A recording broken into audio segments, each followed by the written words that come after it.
Ayan po, magandang araw po sa bawat isa po sa atin. At tayo po ay patuloy pong lalapit sa Panginoon. Isang bagay ho na dapat natin huwag kakaligtaan. Yung magbigay tayo ng kaluguran, salamat, papuri sa nag-iisang Diyos na buhay, na may akda po ng ating buhay. Kadalasan nga po, minsan tayo po ay ikakaroon po ng kabisihan.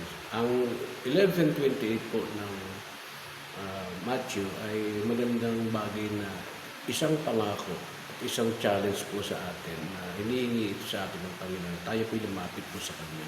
Tayo na po mga napapagal at nabibigat ang lubha. Ang mga survey, kadalasan po, even in sa international survey, mga sa Amerika, saan man dako, na pinapakita po na napakalaki daw po ng porsyento. Sabi nila, taon-taon ay umaabot daw po ng mahigit 700,000 ang mga namamatay dahil po sa overwork. Kasi po sa sobrang trabaho at sobrang gawain sa buhay. Bagamat alam naman natin na kailangan talaga yung pagtatrabaho dahil ito po ang naging isang konsekwensya po ng tayo pinagkasala ang ating mga ninuno. Sabi po ng Panginoon, Ama, na kung saan po tayo daw po bilang tao ay magtatrabaho at yung mga kakainin ay magagaling po sa pagpapawis. At yun yung naging konsekwensya po ng tinatawag na kasalanang nagawa po nila.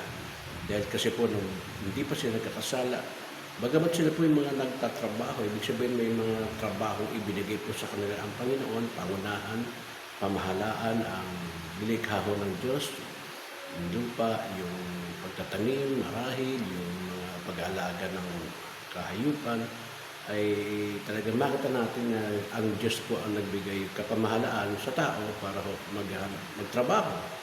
No? Yung job order na binigay po ng Diyos po kila Eva at Adan.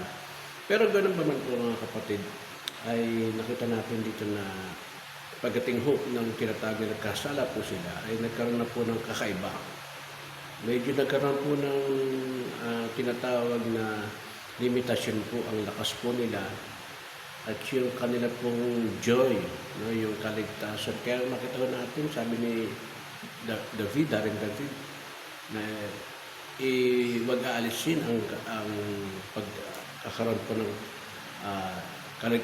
kagalakan sa kaligtasan pinagkaloob ng ating Diyos na buhay.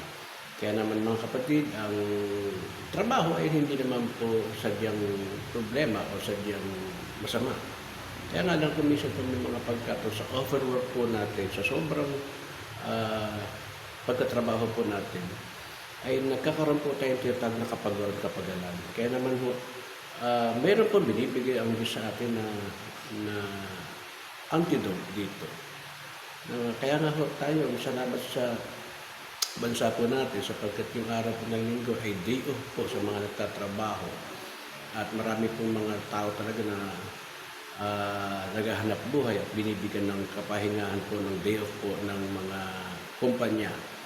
Naalala ko po ang sabi ko ng mga driver, talagang sinasabi po nila, mga jeepney driver, talagang dati magaganda ang katawan nila, makataba po sila, pero nung sila po ay naging driver at sagat-sagaran po ang pagpapasada, ay nangayayat po sila, nagkasakit, no? Dahil nga po doon sa overwork, no? Kaya naman po, napakahirap po na talagang tayong lahat po ay araw-araw at talagang ang isipan po natin ay maghanap buhay na at kailangan naman. Kaya nga lang, dapat din natin tingnan na meron mga pagkakataon na pinagkakalaban Diyos yung patungkol po doon sa ating po na paminsan-minsan ay magpahinga. Ganun din po, no? Sa church po, ganun din po, yung overwork po, no? Bagamat alam natin na kailangan sa ministry, pero dapat po magkaroon din tayo ng minsan kapahingahan na wag po tayo maging busy in the ministry. Dapat po, always laging busy po tayo sa Diyos na buhay, no? Wag naman po yung tinatawag na Sunday goer lang po tayo at minsan hindi po tayo maganap ng sa Sunday. Kaya naman po, magiging maliri naman din po ito. Pero kailangan din natin na mag-concentrate po tayo sa kingdom. Sa kingdom, unahin po natin ang king, no? Para po tayo patuloy po magkaroon po ng tinatawag na karunungan sa bawat bagay natin pong ginagawa. Kaya patuloy lang po tayong lumapit sa Panginoon, patuloy lang po tayo magbigay ng patuloy na kapahingahan po no, na ito nanggagaling lamang po sa ating Panginoon.